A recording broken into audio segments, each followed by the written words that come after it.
Okay, I'm just gonna skip the intro here. This is an extra credit presentation for my philosophy, the meaning of life class that I'm only doing because, man, I just thought it'd be funny to ramble about Sonic the Hedgehog to a bunch of tired college students at 9 a.m. Hi everybody, I'm Atlas. I'm an art major, studio art major, and I graduate this semester, which is pretty cool, I guess. But to anyone who is simply just one of my 53 subscribers, hi. This isn't usually what I post here. We got the news really early in the semester that our final project was going to be, hey, you're going to choose a piece of media and connect it back to all the articles we've read about a bunch of different ways to have meaning in life. God, community and relationships, work, perfection. And when I first stepped into this classroom, I thought one thing and one thing only. How do I make this about Sonic the Hedgehog?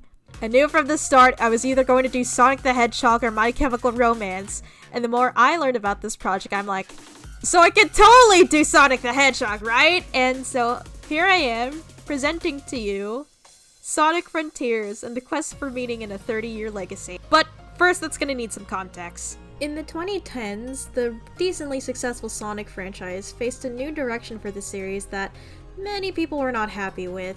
The dialogue shifted from epic monologues about friendship, death, and fear to baldy nose hair! Going from the 2010s to specifically 2017 with the mixed reception of the video game Sonic Forces.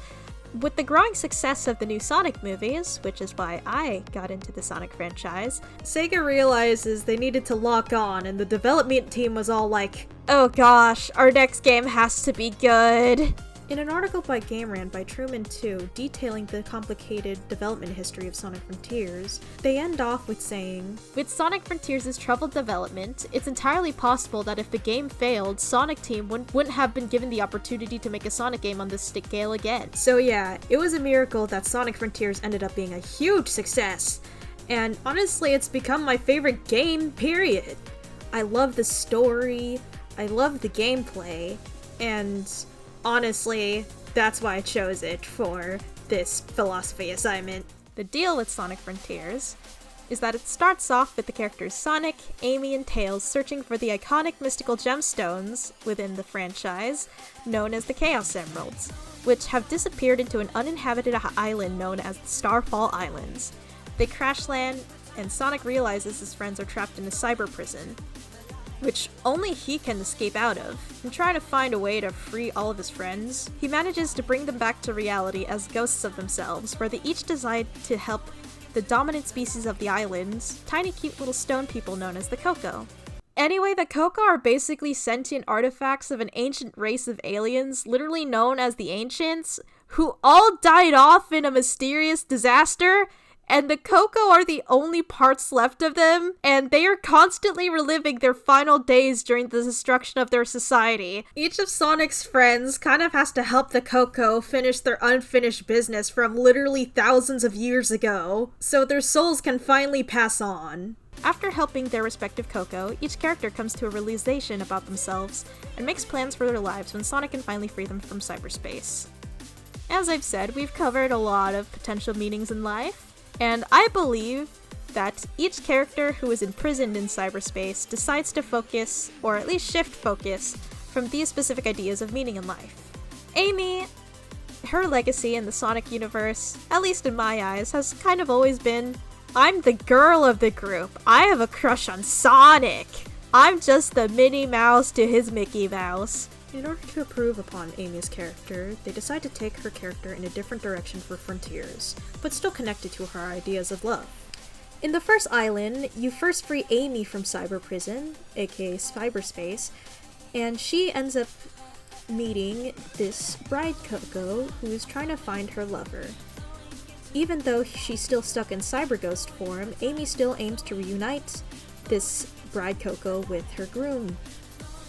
And even more so along the way, she also helps and Mother Coco find her children. I believe she encapsulates Martella's want a meaningful life? Just ask, who would I take on a deserted island?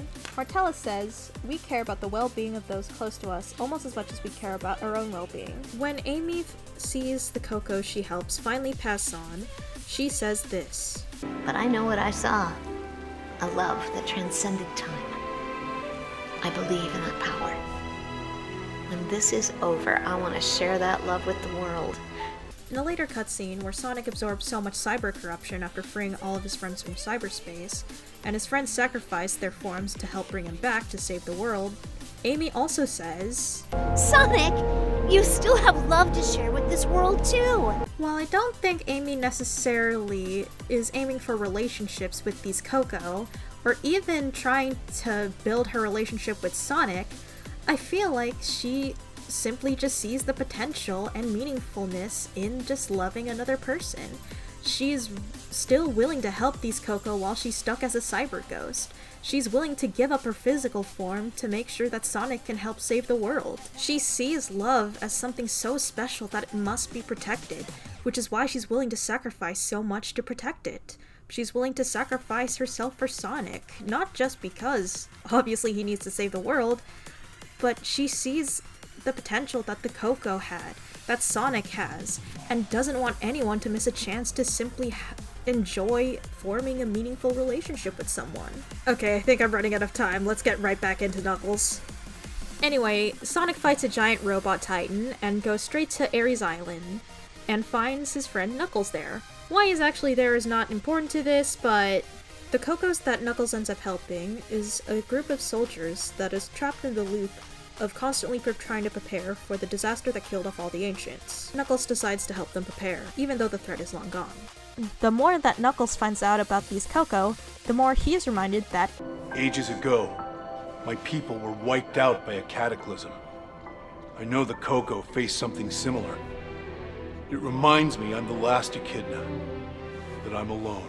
And as the last Echidna, Knuckles is tasked with guarding the Master Emerald, another mystical gemstone which could get very dangerous if it were to fall in the wrong hands.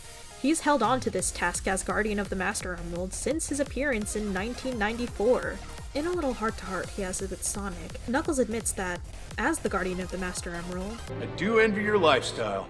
Freedom to go where you want, when you want. Because let's admit it, Sonic is Just a guy that loves adventure. The conclusion that Knuckles ends up having in regards to what he plans to do once he's out of cyber prison, I believe he is becoming what Levi, in his article Downshifting and the Meaning of Life, says, where he wants to be a downshifter. What downshifters are is that they aim to create more meaningful lives by decreasing the amount of time they spent working and using that time to pursue things that they consider worthwhile, such as friendship, family, personal development. Throughout Knuckles' task to guard the Master Emerald, he is technically embodying Levy's idea of superlatively meaningful activities, which are A. aimed at achieving supremely valuable goods, B. inherently open-ended because the goal of the activity is not fixed ahead of time, and C. are hard, require concerted effort, intellectual and physical, oftentimes require great courage as well, that even though Knuckles fully understands the full weight of his task to protect the Mr. Emerald, he still wants to be able to live a life outside of that, because being the only Echidna left, that is all he has been able to dedicate his life to. Knuckles, even though he is technically achieving a superlatively meaningful activity, as Levy says, he still wants to be able to live a life out there, outside of this task. Even when he's having this heart-to-heart with Sonic, Sonic says directly, Get out there and live a little.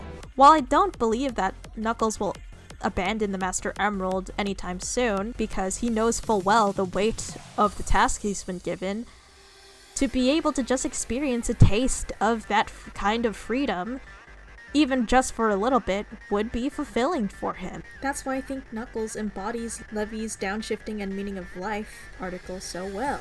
Knuckles feels unbalanced in the sense that he is always dedicating himself to this superlatively meaningful task. And he just needs a break from it all. He wants to find that balance between the two. Anyway, let's move on to Tails. Actually, wait. I'm probably gonna go over time on this, but I still wanted to complete the video essay. If you're watching this for my philosophy class, you are free to stop the video here, but I'm gonna continue because I just like talking about Sonic the Hedgehog. In the legacy of Sonic the Hedgehog, Tails is definitely the youngest of the friend group. Tails has always been made to be a sidekick to Sonic since 1992. In the span of 30 plus years that Tails has been a character, his character has gone through a bit of inconsistencies. Even searching up Sonic Forces Tails Coward, a game that came out in 2017 that showcased Tails cowering in fear at the villain, a lot of fans are unhappy with the mishandling of Tails' character throughout the years, especially in Sonic Forces, the most recent game before Frontiers. Because they needed to improve upon most of the characters for Sonic Frontiers, or at the very least, the main four of the Sonic franchise, they decided to utilize this inconsistency by making Tails a perfectionist, which I believe would make him allude to Ito Landau's Against Perfectionism. Within the story of Tails' level, Chaos Island, Tails ends up meeting an apprentice Coco who is going to help the heroes of the Ancients defend against the disaster by building new weapons. However, the Coco ends up panicking and being stuck in that loop of panicking because the heroes never showed up. Tails ends up seeing himself in this apprentice Coco, and throughout his task to help this apprentice Coco alongside Sonic, Tails says really concerning things about his own character. Sonic? Do you think I can change? Their hero didn't show. They're worried something's happened. It's like how I couldn't handle it after Infinite attacked. One wrong turn and I fall apart. Sonic? Am I a burden to you? And Tails elaborates, feels like he can't change. He's always attached to Sonic and needs his help. He's only a follower, and he blames himself for what happened in Forces. And I believe that he embodies Landau's reasons as to why perfectionism just doesn't work as a meaning of life. First off, Tails hates his inconsistency, but Landau points out that this inconsistency does not inherently mean meaninglessness. Paraphrasing from Landau from my professor's very thankful notes on this topic, most of us reject perfectionism in other spheres of life. We are not moral failures, even if we aren't perfectly giving and virtuous. We're not ignorant if we don't have complete and perfect knowledge. Our dinner is not terrible, unless it's made by a 4-star Michelin chef. Tails does slip up sometimes, but it's fine. Even Sonic says, "It's okay if you still need help sometimes. That's just part of growing up."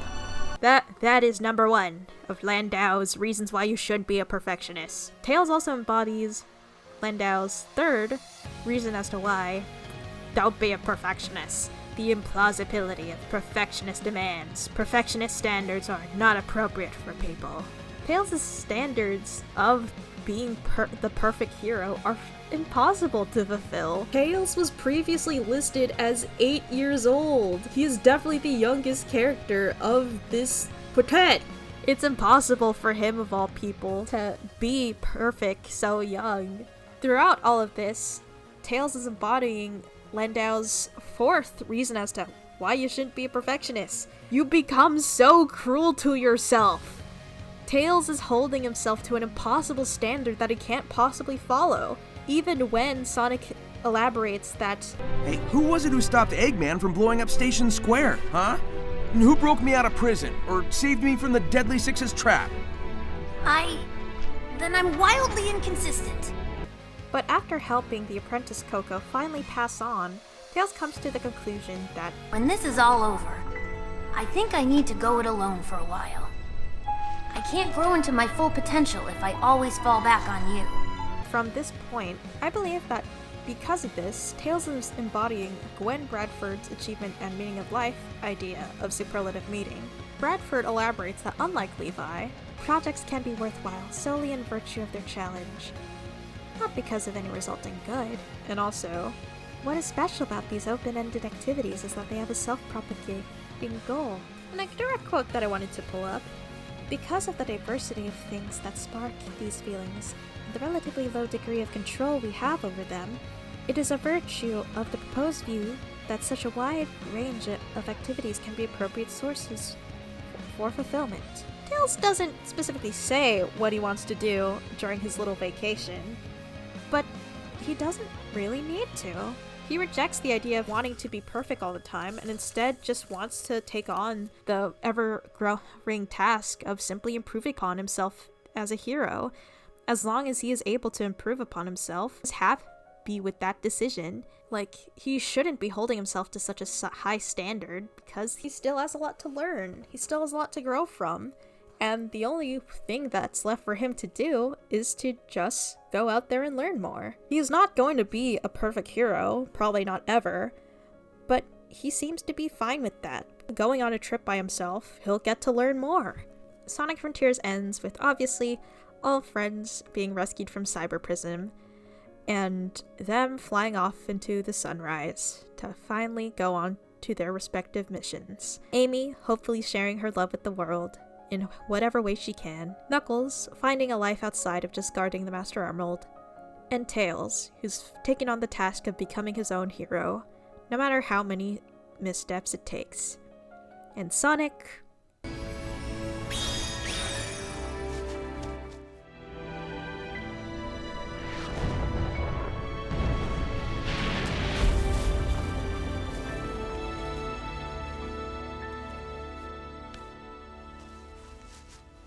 For any of my 53 subscribers who are still sticking around, because I was only limited to 10 minutes, but I still want to give something special to make this a little less of a formal college assignment. Here's me crying over the DLC ending.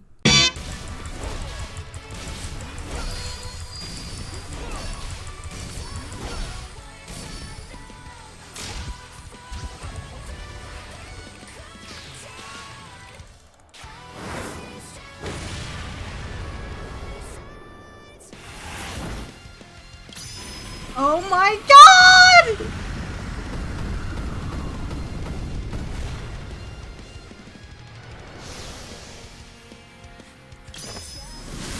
Oh, the Kellen Quinn, I'm here, I'm going to cry my eyes out!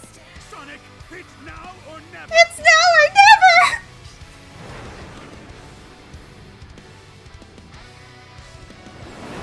never! You become Bullet! Master King, looks like I'm going all out after all. I'm sorry, Master! I have to go all out! Oh my god! Oh my gosh! He's blue! He's so blue! He's blue! Oh my gosh! Let's go!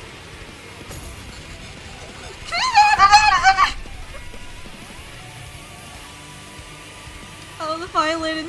It's going to pierce me in the heart. This was so painful. No! Oh, the extra vocals in the violin. Oh my gosh. He's a laser. Yes!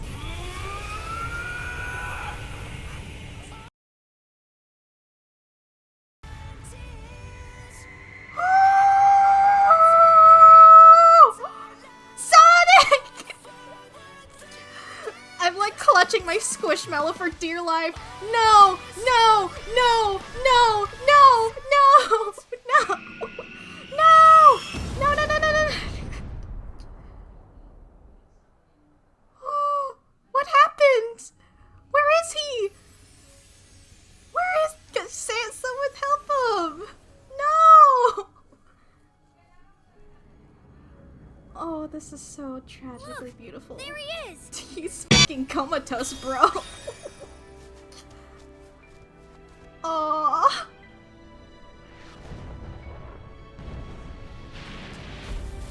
Oh, I was fully expecting him to just knock Tails the heck out. Oh, he's so sleepy. He's so eepy. He's freaking dead. Oh my goodness, I want to hug him so close and gentle. He's He's alive! Oh.